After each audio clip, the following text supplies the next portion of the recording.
The following is a segment from the Carl King Podcast. If you enjoy this show, be sure to like, subscribe, and send us burritos. I hate this song, I hate. Can we turn it off now and check out something else and not listen to it all day long? I hate this song, I hate this. The idea wasn't bad, but now I'm super sad because they did it all fucking wrong.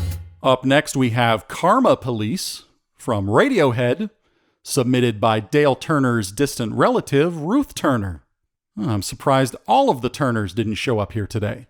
Now, Karma Police is the worst offender of all, consistently topping every list of the most hated songs ever.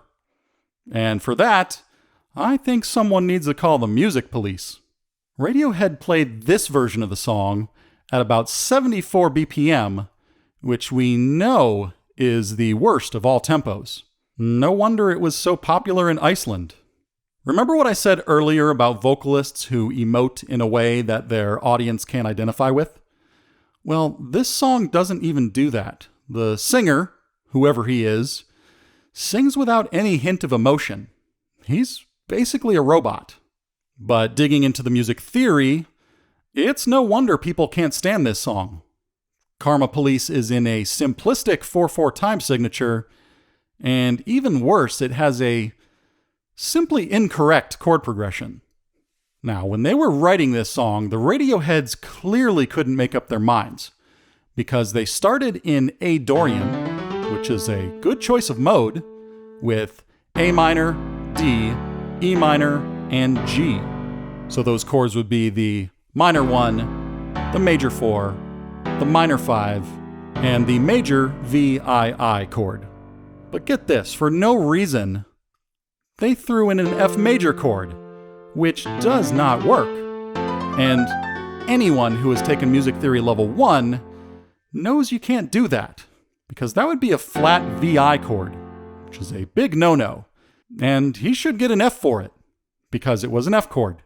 So then it just goes back to E minor and G in the key of A Dorian, like nothing happened.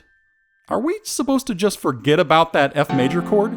Well, the second time around the progression, it just stays in the key. And man, I was worried about what might happen. Like, what other random non-diatonic chord might they throw in? And then I was thinking, maybe that F major chord was just a mistake, and they realized it the second time around the progression and fixed it. And I would have at least expected the producer to ask them to go back and fix it. So then when the song gets to the chorus, the drummer just stops playing.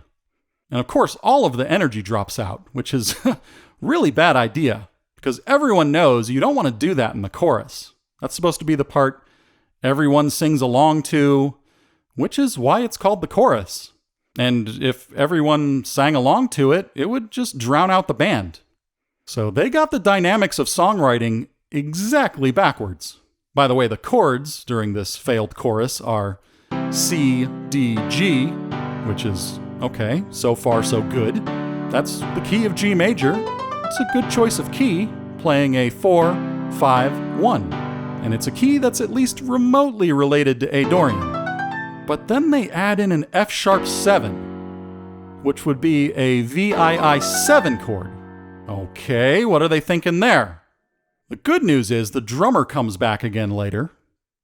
Or maybe he quit because the song was so bad, and it's possible they had a whole line of drummers waiting back there in the studio. Maybe every time they got to the chorus and the drummer would walk off, the next guy would jump behind the kit and try to finish the song, until he quit too. And moving along, not surprising, the bridge has just as many problems as the rest of the song.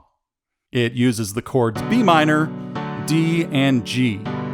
Now those fit in the key of G, but I don't recommend using those chords in combination. That's because B minor is too closely related to both D and G. In fact, it shares 2 notes with both of those chords.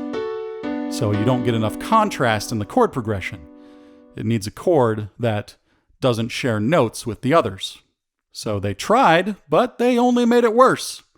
They play a totally out-of-key chord again, an E dominant 7, which is a VI 7 chord in music theory terminology.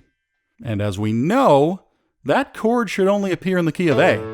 I would have recommended a C chord, which would be the 4 chord. So my verdict is these guys need to go back to the basics and learn about diatonic keys and which chords belong together.